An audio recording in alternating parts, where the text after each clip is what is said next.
All right. Thanks everyone for joining. Really excited to cover today product-led onboarding, where we'll discuss about some of the myths and like try to debunk them around onboarding and what it means in a product-led go-to-market strategy. And we'll also talk about some tips of things that you can implement to make your onboarding better in terms of like conversion rate, but overall in terms of experience for your users. So for those who don't know me, I'm Francis Brero. I'm the co-founder of MadKudu.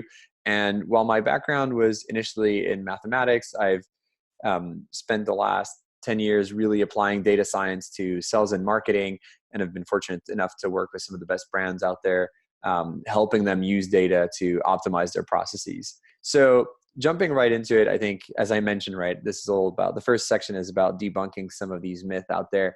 And I always like to use this cartoon from XKCD that hints at the danger of looking at correlation and thinking that it ties to causation. And that leads us to drive different kinds of onboarding and to try to push people down a path that might not be the right one.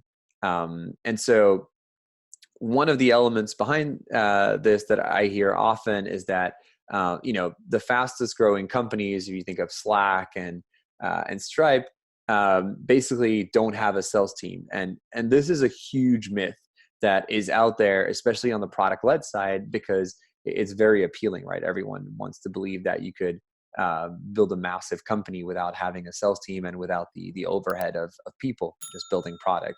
Unfortunately, that's absolutely not true. And there's actually, I think, there's potentially a correlation that some of these fastest growing companies today have, I guess, like a smaller enterprise sales motion, at least how they talk about it. But it doesn't mean that to be able to be successful, you need to not have a sales team.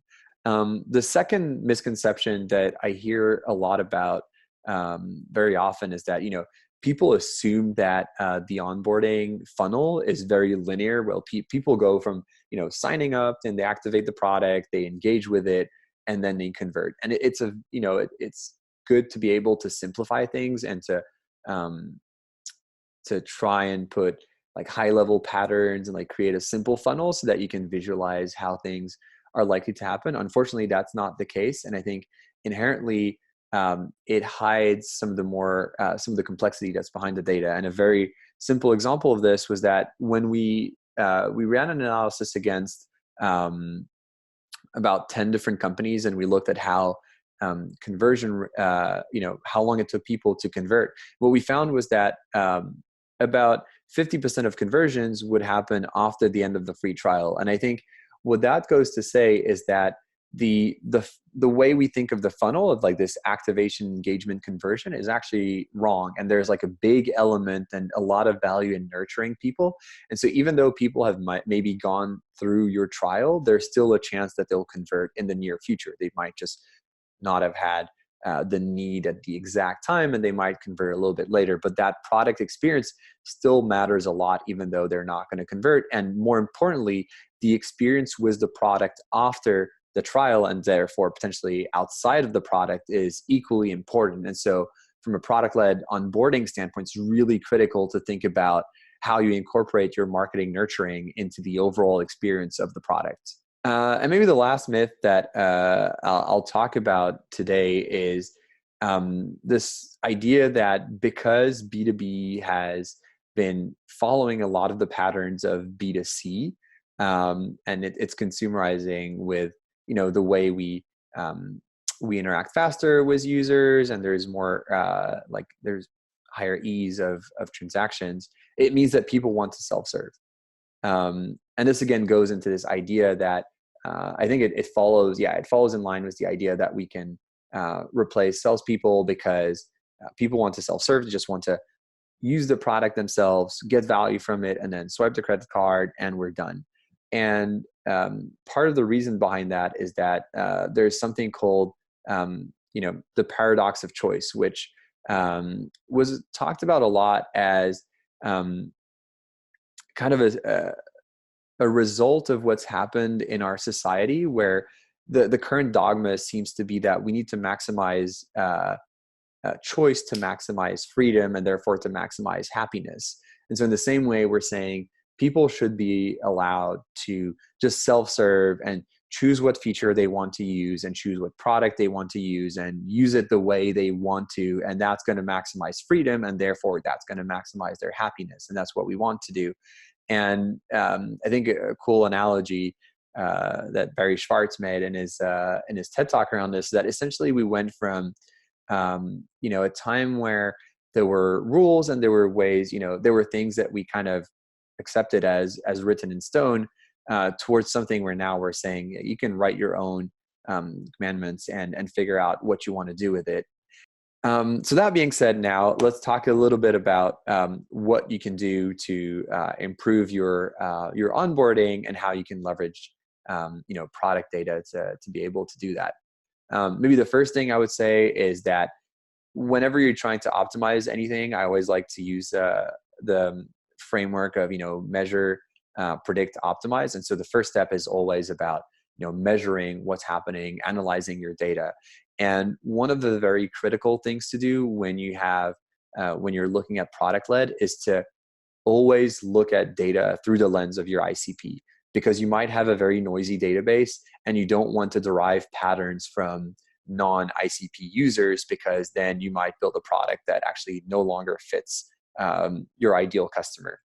And so in this example, what we could say is that if we look at two different lead sources and two different types of leads, so we have good leads and bad leads and coming from two different sources, what we're seeing is that on average, the good leads actually convert at a lower rate than the bad leads. But when we look at each of the sources that these leads are coming from, the good leads convert at a much higher rate, actually at more than 2x the rate. But the thing is, because the distribution of overall good leads is actually skewed strongly towards one of the lower converting sources, it leads the average of the good leads to be lower. And so, again, that's just a good example of how you can arrive at the wrong conclusion if you're not splitting your data in the right way. And in this case, it's splitting your data by lead source. And then the second part that kind of goes off to this now is saying that now you've identified, your ICPs, you identify what's happening in the funnel. And now the next step is really to optimize your onboarding and your campaigns based on your different ICPs. And again, this is an example from Cloud App, which does screenshots and screen shares for as a freemium model.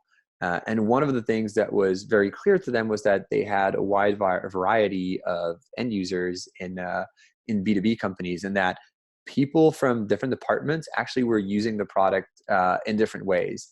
And so it was really critical for them to start tailoring the onboarding sequence to make sure that they were pushing users towards the use case that made the most sense based on what they had seen historically. And that actually generated a huge bump in engagement and in retention, just because they were being very prescriptive in a relevant manner. And so again, if we go back to the graph that we had initially on how different people are going to react differently or are going to behave differently, when it comes to the product, was like these, what we used to call the champion or adopters versus the buyer. You want to have something similar in terms of the goals that you're going to set. So it's one thing to talk about the use cases and how the use cases are going to be different based on the team that you're in and how you're going to use the product. But there's also something separate, which is, what is your goal within the account with regards to the overall adoption of the product? And again, great example from Cloud App was that, very simply initially, the way they looked at it was saying, well, if we have a new user sign up who's someone that we expect to be an adopter, then the goals that we're going to set for that person are going to be to activate the product, to invite more users, and if we don't think that they can add more users, then to swipe their credit card if we're assuming that they're a single user. On the flip side, when we were seeing users who were expected to be buyers, so again, let's say CEOs or director level people, then the content of the emails was going to be very different, and the goals that we're setting to measure are going to be around scheduling a meeting. I think it might seem cliche, but even in product-led companies, I think it's critical to have a consultative approach, and there's a lot of value in actually having these people talk to either a product person or even to an AE to understand what is the value they can get from this, and how this can be transformational for their team. And just like an example of that, for again Cloud App, where essentially if we had an AE signing up for the product, like where we expect the AE to be an adopter, we're really pushing them towards usage. So install Cloud App on your computer, take your first screenshot, and then once they've taken their first screenshot, like the subsequent emails were going to be about doing more with those screenshots and sharing them and inviting other people from the team to Cloud App because it was such a great tool. On the flip side, when we had a CEO sign up for the product, there we were really talking about how the product could help their team be more effective and share things more easily. And so they could either invite people, but the main call to action is really to hop on a call so that we can show them what value they could get from the tool. I think this has become kind of almost like the gold standard of onboarding emails, in figuring out, kind of that tech stack of saying you have a form that's filled either for a sign up or for anything. You pass that into your analytics stack, which could be a segment, which works really well to orchestrate all of this, or you could even do it in Zapier if you're at a smaller scale. And then from that, you actually, enrich with tools like Datanyze, Clearbid, Inside Views, or any of the tools out there. You can do scoring with like a MadKudu or directly with the native Zapier lead scoring.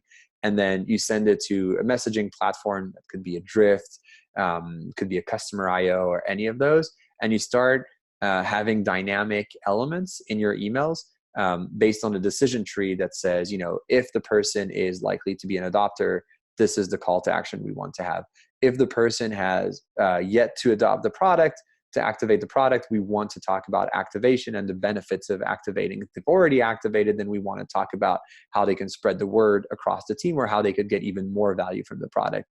And building this initial decision tree of what should happen based on different events is really critical to make sure that you get a highly converting onboarding campaign. And ultimately, it doesn't necessarily, like, the conversion is great. Obviously, I mean, in B2B, we're here to make money. We're not, all running nonprofits. But ultimately, I do think that there's a big element that, in terms of, we were talking about correlation and causation, and I'll end on this, on saying that creating a very relevant product onboarding is strongly correlated to high levels of conversion. Hopefully, this was insightful. There's a lot more that we can talk about on the subject, and I'd be more than happy to. So feel free to reach out to me at francis@madkudu.com. And hopefully I'll hear from you guys, and otherwise I'll look forward to meeting you at some point soon.